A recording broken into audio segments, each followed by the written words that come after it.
I guess we'll go the hard way. Since you didn't want to make this easy, Jake hissed, his breath hot and sour against her ear. I guess we'll do it the hard way. Claire felt the rough shove as her wrists were pressed hard against the side of her own car. His voice lowered, poisonous. If you ever want to see your kids again, you'll do exactly what I say. For a moment, she didn't flinch. Not because fear held her still, but because this wasn't new. She'd been here before, long before the Marine Corps, before she ever learned how to fight back. The darkness that once swallowed her whole didn't paralyze her anymore. It sharpened her. Just hours earlier, she had clocked out from another brutal night shift at the hospital. The air was still and heavy, that quiet moment before dawn when the world hadn't yet started moving. She'd packed a few snacks and little surprises for her two kids, something to make them smile when they woke up. Her only wish was to make it home, shed her scrubs, and finally breathe. Clare Brown had once worn a different kind of armor, 6 years in the U.S. Marine Corps. It had shaped her into someone most people shouldn't dare underestimate. But deployments had kept her away from her children longer than she could bear. So she left the service behind, turning her discipline, precision, and grit into something gentler. Nursing. She never bragged about her past. She didn't have to. As she turned onto her quiet street that morning, silence blanketed the neighborhood. No cars, no dog walkers, no children waiting for the bus. Then, out of nowhere, red and blue lights flashed in her rearview mirror. A police cruiser. Calmly, she eased her car to the curb, shifted into park, and placed both hands on the wheel. Her breathing stayed even. When Officer Jake Galloway stepped out, she already knew this wasn't about a traffic stop. From the day she'd moved in, he'd made her life uncomfortable. First with fake politeness, then with flirtatious remarks, and finally with the kind of comments that left her skin crawling. When she ignored him, his ego swelled. He thought a single mother was an easy target. He never bothered to find out who she really was. Jake sauntered up to her window like he owned the street. His flashlight hung loosely in his grip, its beam sweeping lazily across her face, the seats, the inside of her car, everywhere but her license. He didn't bother asking for paperwork. His smirk said everything. "Out kind of early, aren't you?" he asked, tone dripping with mock concern. "I just finished my night shift," Claire replied evenly. "Heading home to my kids." He didn't answer. Instead, his eyes darted up and down the street, checking corners, porches, and windows. No movement, no cameras, no witnesses. The smirk deepened. "Step out of the vehicle," he ordered, voice low but sharp. Claire hesitated, exhaustion battling reason. "Jake," she said, steady and tired, "is this really necessary?" "My kids are waiting for me." His expression hardened. "Get out." "Now?" Claire drew in a breath, then opened the door slowly, hands visible, calm, deliberate. The early morning chill wrapped around her as she stepped onto the pavement. The air was still. The only sound was the buzz of a flickering streetlight above them. Then, without warning, Jake closed the distance between them. Too close. His hand gripped her arm as he turned her roughly toward the car, pressing her front against the cold metal. "Just a quick search," he said, his tone oily with false professionalism. But Claire could feel it. The intent behind his touch wasn't about safety or duty.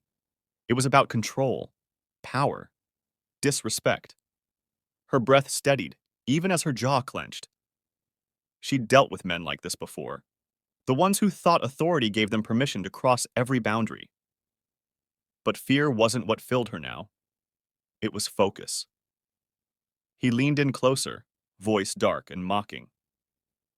"Since you didn't want to do this the easy way," he murmured, "we'll do it the hard way. And if you ever want to see your kids again." That was his mistake. He thought she was powerless. He thought fatigue had dulled her edge. But in that moment, he woke up the Marine she'd buried years ago. Before we continue, this is the other side of silence. TOSS stories. Real voices. Real courage. Make sure to like, Hit subscribe and drop your city in the comments so we know how far these stories travel. Jake thought she was cornered. A single mother, half asleep from a night shift, too tired to fight back. He couldn't have been more wrong. In a flash of muscle memory, Claire twisted her wrist sharply, breaking free from his grip. Before he could react, she pivoted and drove her elbow into his ribs. The breath whooshed out of him as he stumbled backward. She didn't stop there. Claire hooked her leg behind his knee and swept him off balance, sending him crashing onto the asphalt. The sound of his fall echoed through the quiet street. Jake's hand scrambled for his belt. Maybe for his radio, maybe for his weapon. But she was already there. Her knee pressed firmly between his shoulder blades, pinning him down with practiced control. Click. The sound of his own handcuffs snapped shut behind his back. He struggled, grunting, humiliated. But she stayed calm. This wasn't rage. It was discipline. The scuffle broke the neighborhood calm. Porch lights flicked on. Curtains moved. Neighbors stepped outside, confusion turning to shock. Officer Galloway face down, restrained, powerless. Still kneeling on his back, Claire reached for her phone, her voice steady. You need to get here. Now no explanations, just authority returning to its rightful place. Within minutes, squad cars arrived, lights flashing, sirens silent. The officers stepped out, took one look at the scene, and didn't question a thing. They knew her. They remembered her record. They knew she never acted without reason. When the others arrived, they didn't reach for weapons. They saw Jake cuffed, gasping on the pavement, and Claire, calm and steady, standing in the cold wash of red and blue lights. No rage, no fear, just quiet justice. One of them approached her gently. Claire, you okay? She nodded, still catching her breath. He forgot who I was, she said quietly. So I reminded him. Jake was lifted from the ground, face pale, fumbling for excuses that dissolved in the night air. Every officer there knew. This wouldn't be brushed aside. Not this time. They took her statement right there, under the same streetlight that had witnessed everything. And though the night felt endless, Claire knew something had shifted. For the first time in years, the silence wasn't hers to carry alone. The news spread, not through headlines, but through whispers in locker rooms and station corridors.